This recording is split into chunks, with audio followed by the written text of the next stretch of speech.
episode is brought to you by Support the Mountain's Herbal Parasite Cleanse. This formula targets the small and large intestinal tracts and larvae, the most broad-spectrum formula available today. 100% organic, formulated by Dr. Mikio Sankey, author of the Esoteric Acupuncture series. For 10% off your first bottle, visit shopyogahub.com and use the coupon code CLEANSE at checkout. Hello and welcome to YHTV's Flowing into Awareness with visionary and master intuitive Anatara. I'm Christina Suzama, your host of this program, and today we are speaking of frequency adjustments are normal. We think. We know. We hope. With the beautiful Anatara. I am constantly adjusting frequencies. Oh, yes. So let me explain what this is about. You know, we as human bodies are receivers and for all of the frequencies that we find around ourselves all the time. You know, there's the electromagnetic fields that bombard us. There are the rays of the sun. There's the vibration of love. There's the vibration of anger. We are always in a state of adjusting to the frequencies around us and trying to find out what matches us, what makes us feel alive, what counteracts what feels good in us, the things that bring us down. You know, those are energetic frequencies, and if we are human, we a good question, right? Yes. That it's fairly important that we learn to adjust our frequencies, our vibrations, and that we learn to sense and adapt to what's happening around us. Now, what usually happens for us is that we have an experience that carried with it a certain frequency. Let's say someone was very, very angry or very, very upset with us, and we know what that feels like, and we want to avoid it. We want to jump back from it. We want to stay away from it. We change our frequency sometimes by shutting down, by closing up, by creating a block somewhere in ourselves. And when we do that, we create a stance, or we create a state of being for ourselves that is limited and rigid. And then when we encounter something that feels similar to that anger again, to that frequency of anger, we automatically jump back into that place, which is preventing us from observing what's really might be going on and or learning from the experiences around us. So what would it be like if we could adjust our frequency as required by what's going on around us? Now, we've been talking about, emotional things, but what happens? The Earth is changing. The magnetic poles are shifting. The ley lines are changing and moving. And our bodies of water and our brains and our hearts and our organs, they are requiring of us that we adapt to these frequency changes. And sometimes we might not even know that a frequency change is happening. We may be able to remind ourselves if we tune into the emotional example that I gave and realize that we were able to change something sometimes so that the next time someone was angry with us, it didn't feel the same way, but we might not. And what happens if you have a very strange headache, or you're feeling dizzy, or you're just feeling off, and you've got no person to call and say, what's happening on the Earth today? I can't figure this out. I just feel weird. Do we really know that the frequencies that we depend on and the frequencies that run their course through us are changing? Most of the time we haven't got any idea. So what I'd like to suggest is that we start to see our bodies, especially our bodies, as being an open window. That when a vibration approaches us, it doesn't get stuck on our skin or in our bone or in some thought that we might have about the way it feels, that it moves right through us. That we adopt sort of an open window policy, so to speak, so that we are more fluid, more perceptive in a way of how we are receiving and what we're thinking about certain things. So if you're an open window and someone walks by you and is very upset, you'll notice that they're upset, but it's not going to affect you. You're not going to take on that vibration. The vibration is going to go through you, through your open window. I thought you were going to say, close the window. No. No. And the curtain. That's fantastic. I mean, one of the best things about this is that it's okay to notice these things. It's okay to look at something and say, I really don't like that. I'm going to be an open window and I'm going to let it go right through me. I am not going to be attacked by it. I am not going to be bombarded by it.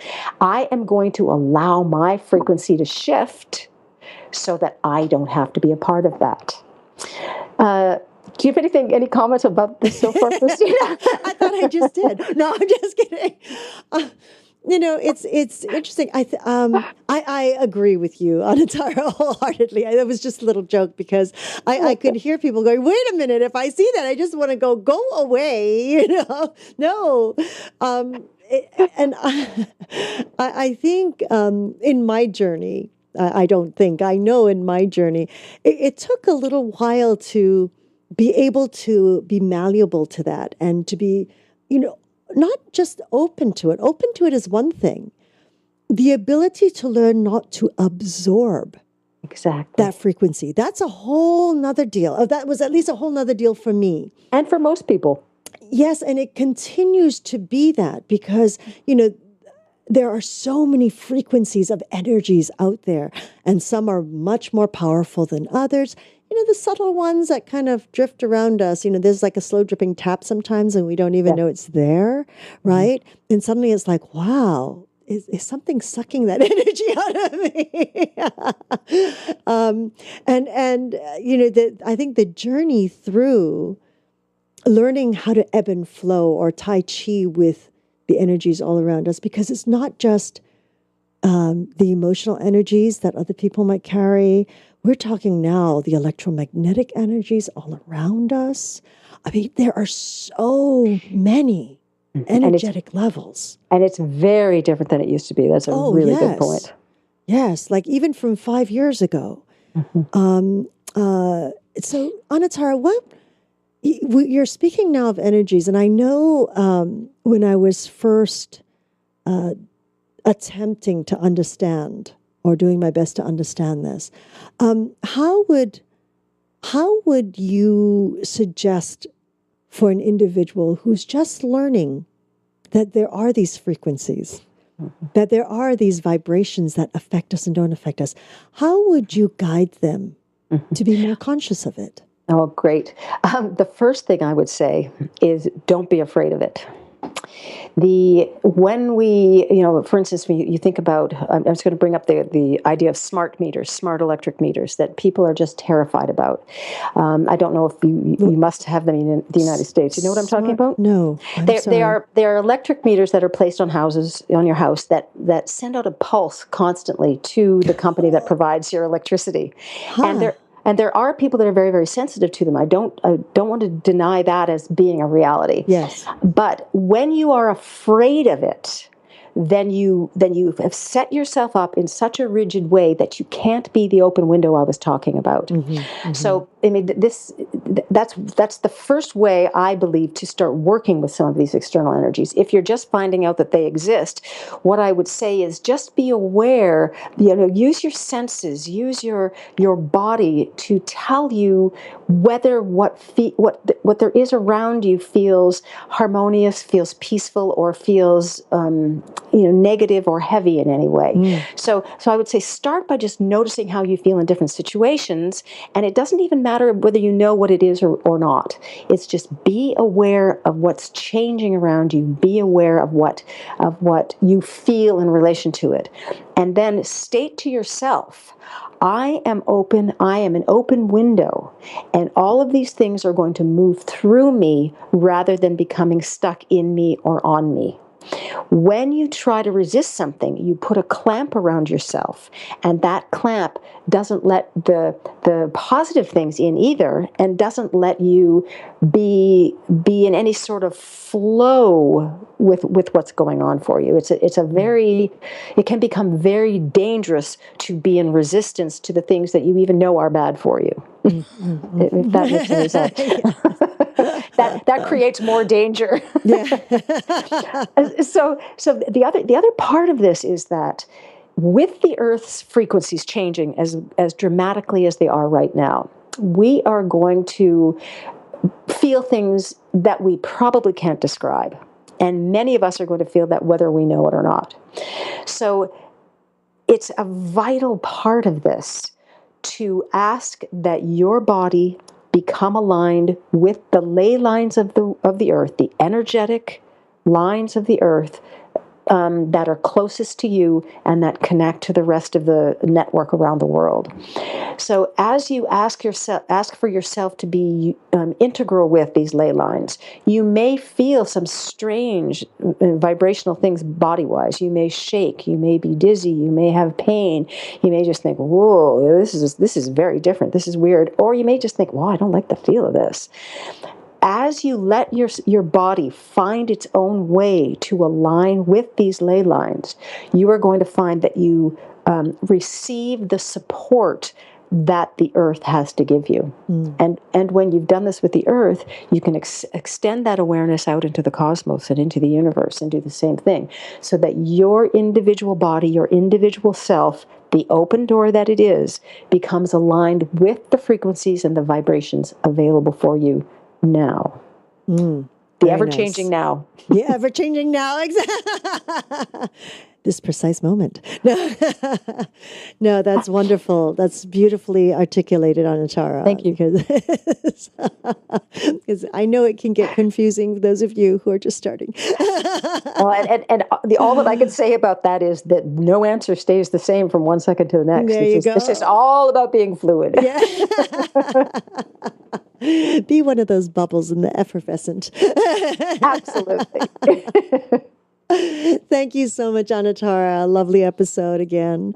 And we would like to thank each and every one of you for joining us in this new platform of education and information. We're grateful for your continuous support, and we look forward to hearing your feedback on how we can serve you better.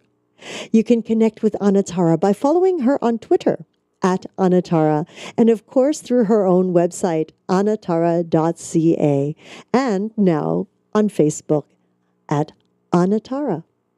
Thank you so much. And please, comments, suggestions, questions, just scroll down on your screen and type into the comment box. Or if you're listening to this on a device, just give us a call at 818-LETS-TALK. 818-LETS-TALK. Thank you so much for joining us. And until next time, namaste.